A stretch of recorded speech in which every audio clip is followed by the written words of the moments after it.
Here we go. Our film commences with an individual awakening from slumber, only to find himself confined within a cuboid chamber. He explores his surroundings and discovers that the cuboid contains 6 doors, each leading to separate adjacent cubes. Curiosity leads him to open one of these doors, inadvertently transporting himself to another cube.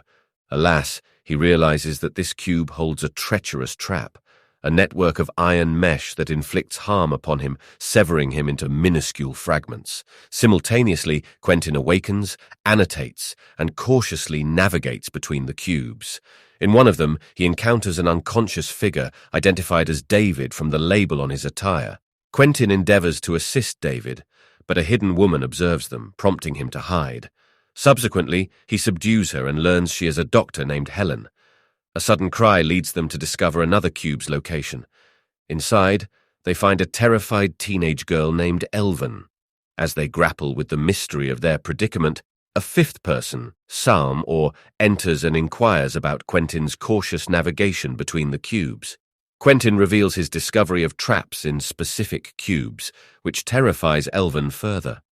Noticing Elvin's fallen glasses, Quentin hands them back to her, reassuring her that he is a police officer who will not harm her and promises to guide her out of this place. Throughout their ordeal, fear grips everyone except David, who maintains an air of calmness as if harboring hidden knowledge. Upon closer inspection, they realize David has a minor head injury. Meanwhile, Rain becomes preoccupied and opens the surrounding exits using his boot, ensuring they are safe from traps before entering. To their astonishment, each portal bears a 9-digit code, seemingly representing the room or cube number. However, the sheer magnitude of these numbers indicates the labyrinth consists of over 250,000 cubes, prompting Elvin to wish their assumptions were wrong, as the trio's food and water supply would only suffice for 3 days, insufficient to explore all the cubes. They cleverly suck on their buttons to conserve saliva, attempting to retain as much moisture as possible. Deciding to proceed to the next cube, they encounter one wherein Rain detects the air as dry, indicating a chemical sensor responsive only to living organisms. His deduction impresses Quentin, who discovers Rain's criminal background as an ingenious escape artist, having fled prison on 6 previous occasions using his intellect. Despite the revelation, Quentin assures the others that they are in safe hands with Rain, who requires many buttons for reasons unrelated to their safety. As he speaks, the adjacent cube springs forth toxic substances, prompting a swift retreat back to their chamber as they attempt to rescue Rain. However, his body begins to decay, eventually leading to his demise. The remaining 4 individuals are shocked and filled with fear. They conclude that the one who sets up these traps is more intelligent than all of them combined. Disheartened, they yearn to comprehend why they are in this place. Rain, in particular, firmly believes that each person among them possesses a specific role, and they must cooperate to escape the labyrinth. He suspects that Helen's talent lies in being a doctor, capable of aiding any injured person among them. He seeks to uncover Levin's talent, but she humbly claims to possess no remarkable abilities, merely being an ordinary girl. Similarly, a simple employee, David believes he lacks any distinctive talents. As they discuss, they observe that all their belongings except for Levin's glasses have been taken. Quentin speculates that these glasses might serve a purpose related to the numbers present near each exit. With her knack for calculations and numbers, Levin deduces that the rooms without traps have non-prime numbers, indicating her talent in dealing with numbers. To verify her theory, they toss the shoe with a non-prime number into a room and confirm that it remains unharmed, reinforcing their reliance on her observations. They begin moving between the cubes cautiously. Quentin enters a room during this process, only to discover it is rigged with traps. Despite the predicament, he skillfully extricates himself from the web, sustaining a minor injury that Levin promptly tends to, binding his wound to enable them to continue their mission.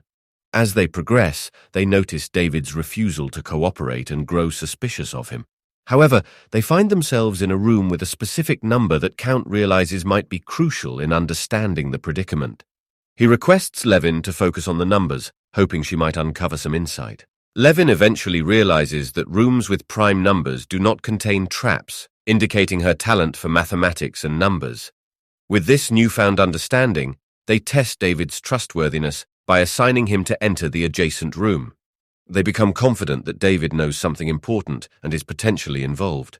Meanwhile, David returns with a few items, unable to find the gift he intended to give them. The four individuals start to confront him, leading to a heated argument. David warns them that their attempts will fail as there is no way to escape. He appears to possess crucial information, and Rain urges him to speak. Reluctantly, David confesses that he was among the engineers who constructed the large cube structure. However, they isolated him in his office, leaving him ignorant of the details of the project. Due to the reasons for their imprisonment, they found themselves confined within the labyrinth, with no knowledge of the numerical codes and their meanings. Quentin was enraged by David's ignorance, as he had unthinkingly executed orders without understanding the details of the project or its originator. On the other hand, Helen saw potential in David's knowledge of the building's dimensions from the outside, which could aid their escape. After deciphering the approximate number of rooms based on the coordinates, they deduced that they were 7 rooms away from the building's edge. Quentin urged David to enter the next room first, considering him expendable. However, Helen insisted on fairness, suggesting they take turns entering the rooms. They discovered a trap inside one of the rooms that threatened their lives, but Quentin's quick thinking saved them. Quentin's temper flared as the tension escalated, and he struck Helen. Amidst the chaos, David found the exit to another room, and they followed him. To their surprise, they realized the rooms were shifting, complicating their progress. Quentin acknowledged David's mathematical brilliance as he calculated the prime number powers essential to navigate the maze. As they moved through the labyrinth, a risky endeavor awaited them. Displaying courage and resourcefulness, Helen used a long rope to explore the area below while Quentin protected her from above. However, an unexpected turn of events leads to Helen's near fall, and Quentin has to make a difficult decision, allowing her to fall to her death to save the others from a fatal trap. Exhausted and emotionally drained, Quentin proposed they rest for a while. They discovered that the rooms were shifting during their rest, further complicating their escape plan. With a new revelation, they realized that the numerical clues indicated their position in the maze and hinted at the powers of the prime numbers that formed the room's traps. Quentin's mathematical prowess proved invaluable as he swiftly solved complex equations and identified the deceptive rooms. However, they were still left with one final challenge: convincing David to cooperate. He stood defiant, uninterested in returning to a world he saw as ignorant and foolish. The confrontation escalated, and David stabbed Helen, leading to a life-or-death situation for Quentin. In a dramatic turn, Quentin managed to escape David's attack and pursued the others. Now left alone, David encountered a room with blinding light, and to his bewilderment, he found a corpse resembling him. Puzzled by this development, he realized they had misled him, moving the body to a distant room. The revelation shook him to the core. Focusing on the numerical clues, they determined the room representing the bridge and successfully opened it. David, however, stubbornly refused to leave, proclaiming his disdain for the outside world. As they contemplated their next steps, David suddenly attacked Quentin, leading to a life-and-death struggle. With David threatening to close the exit on Quentin, he outsmarted him, opening the way to the bridge room, where they found a bright white light. As the group celebrated their victory, they were shocked by David's refusal to leave. He believed there was no reason to return to a world of human ignorance. In desperation, he stabbed Helen, leading to a confrontation with Quentin. Quentin fought back, but the struggle ended with David inadvertently falling into the trap beneath him. In the end, the trio discovered the truth about the ever-shifting maze, and Quentin's mathematical brilliance played a crucial role in their escape.